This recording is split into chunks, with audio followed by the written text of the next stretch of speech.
Jumpa lagi saudara dalam paparan filsafat hukum untuk merespon banyak permintaan dan kebutuhan dalam perkuliahan filsafat ilmu dan filsafat hukum. Maka topik yang akan kita angkat kali ini agak menjurus ke aspek epistemologi hukum. Perihal yang mau kita diskusikan adalah tentang pertanyaan klasik. Apakah ilmu hukum itu adalah ilmu? Pertanyaan ini mungkin tidak menarik bagi sebagian penstudi hukum. Namun tidak demikian halnya bagi mereka yang meminati kajian filsafat ilmu, khususnya filsafat ilmu hukum. Pertanyaan tentang apakah ilmu hukum adalah ilmu dapat saja dianggap sebagai tautologi, karena di dalam pertanyaan itu sendiri sudah terkandung jawaban bahwa ilmu hukum adalah ilmu. Pertanyaan ini menjadi problematis apabila kita ubah kata ilmu pada bagian akhir menjadi kata yang berbeda. Misalnya kita ganti dengan kata science. Apakah ilmu hukum itu adalah sains? Mungkin pertanyaannya menjadi lebih jelas sekarang. Ilmu secara leksikal adalah terjemahan dari kata science dalam bahasa Inggris. Dalam bahasa Jerman disebut Wissenschaft atau Wetenschap dalam bahasa Belanda. Untuk memperjelas dulu permasalahan tentang apakah ilmu hukum itu adalah ilmu atau apakah ilmu hukum itu termasuk dalam kerabat sains, mari kita tarik sedikit ke situasi pada abad ke-20. Kita sengaja tidak menarik ke sejarah lebih awal agar diskusi kita tidak bercampur dengan wacana tentang pemanfaatan hukum sebagai norma kehidupan sosial dan kenegaraan yang tentu sudah dikenal sejak adanya masyarakat. Kita ingat tokoh filsuf Romawi, Cicero, yang mengatakan ubi societas ibius, di mana ada masyarakat, di situ ada hukum. Fokus kita kali ini bukan berbicara tentang sejarah hukum, tetapi lebih ke kebutuhan kita untuk menjawab pertanyaan, apakah ilmu hukum itu adalah ilmu atau bukan ilmu? Demikianlah, pada sekitar tahun 1920-an di kota Wina, Austria, terbentuk sebuah komunitas ilmuwan yang datang dari berbagai disiplin yang menamakan diri mereka sebagai lingkaran Wina atau Wiener Kreis. Penggagasnya adalah seorang ahli filsafat bernama Maurice Schleck. Dia adalah seorang guru besar dalam bidang filsafat ilmu-ilmu induktif. Tadi saya katakan bahwa anggota komunitas lingkaran Wina ini terdiri dari para ahli berbagai bidang. Ada ahli dalam filsafat ilmu, logika, bahasa, matematika, dan fisika. Kelompok ini ingin menjawab kegundahan dari akibat cara berpikir yang terlalu abstrak dan metafisis yang menurut mereka justru telah membawa kemunduran bagi filsafat itu sendiri. Lingkaran Wina sangat mengutamakan cara berpikir induktif dalam pembentukan pengetahuan ilmiah. Kebenaran berakar dari fakta empirik. Jadi, mereka adalah penganut empirisme. Selain itu, lingkaran Wina juga mengamini satu aliran berpikir yang muncul di Perancis pada pertengahan abad ke-19 yang dipopulerkan antara lain oleh Auguste Comte. Kita tahu bahwa Comte adalah bapak positivisme modern. Ia membedakan zaman modern ini dengan dua zaman sebelumnya, yaitu zaman teologis dan zaman metafisik. Menurut Comte, era modern adalah era positivistis yang berangkat dari ilmu pengetahuan atas apa-apa yang bisa teramati. Dengan perkataan lain, zaman modern adalah zaman yang mengagungkan empirisme.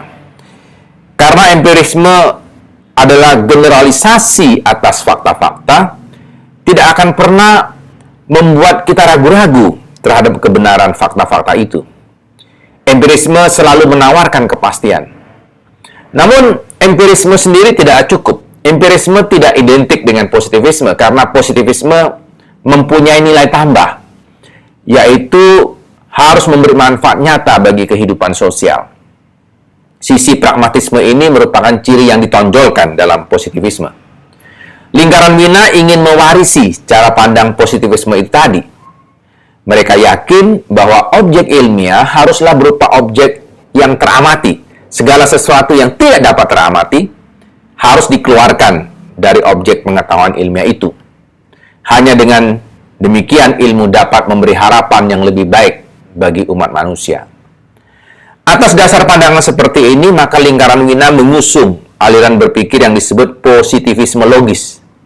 Aliran ini sangat populer, sebagaimana juga lingkaran Wina yang menggagasnya.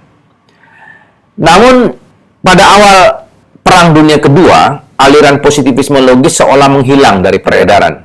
Pada masa itu, Austria diduduki oleh Nazi Jerman, yang membuat sebagian besar eksponen lingkaran Wina berpencar ke negara-negara lain, seperti Amerika Serikat, Inggris, Kanada, dan Australia. Jargon positivisme logis untuk dapat menjadikan ilmu sebagai lokomotif perbaikan kehidupan manusia yang lebih baik di zaman modern meredup ketika dunia dilanda resesi ekonomi dan krisis politik berkepanjangan. Resesi dan krisis ini pula yang memicu munculnya Perang Dunia Kedua. Ketika Perang Dunia berakhir, para eksponen positivisme ini berusaha menghidupkan kembali pemikiran mereka. Aspek positivisme yang menekankan pada pragmatisme tidak lagi digunakan. Aliran ini lebih menekankan pada aspek empirisme dan logika. Itulah sebabnya positivisme logis kemudian lebih dikenal dengan nama barunya setelah Perang Dunia Kedua, yaitu empirisme logis. Mari kita cermati bagaimana empirisme logis bekerja dalam proses pengembangan ilmu. Bagan yang dibuat oleh Weismann berikut ini akan banyak membantu kita menjelaskan proses bekerjanya ilmu dalam kacamata empirisme logis. Nanti kita akan analisis apakah ada kemiripannya dengan cara kerja ilmu hukum. Perhatikan, pada bagian ini ada tulisan P11 sampai P1N. P adalah singkatan dari kata pengamatan. Seorang penganut empirisme logis akan senang mengamati fakta-fakta. Tidak hanya satu fakta, melainkan sekumpulan fakta. Katakan bahwa orang pertama ini melakukan pengamatan terhadap 10 keluarga di kawasan pedesaan di sebuah daerah di Jawa. Keluarga-keluarga ini hidup sebagai buruh sawah, beranggotakan 5 hingga 6 anggota keluarga. Pada saat musim panen, keluarga-keluarga ini memiliki penghasilan lebih. Pengamatan ini menemukan fakta bahwa 9 dari 10 keluarga ini akan menikahkan anak gadis mereka, sekalipun baru lulus sekolah dasar, pada saat musim panen tiba.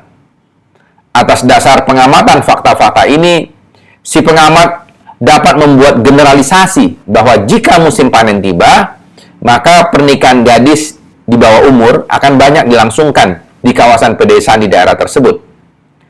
Pengamat ini akan dapat menggunakan generalisasi yang kita sebut GE1 ini untuk memprediksi gejala serupa pada musim panen berikutnya. Artinya, ia dapat membuat hipotesis. Jika hipotesis ini terbukti benar, bahwa P1N+1 ternyata juga terjadi, maka generalisasi ini dapat menjadi H1.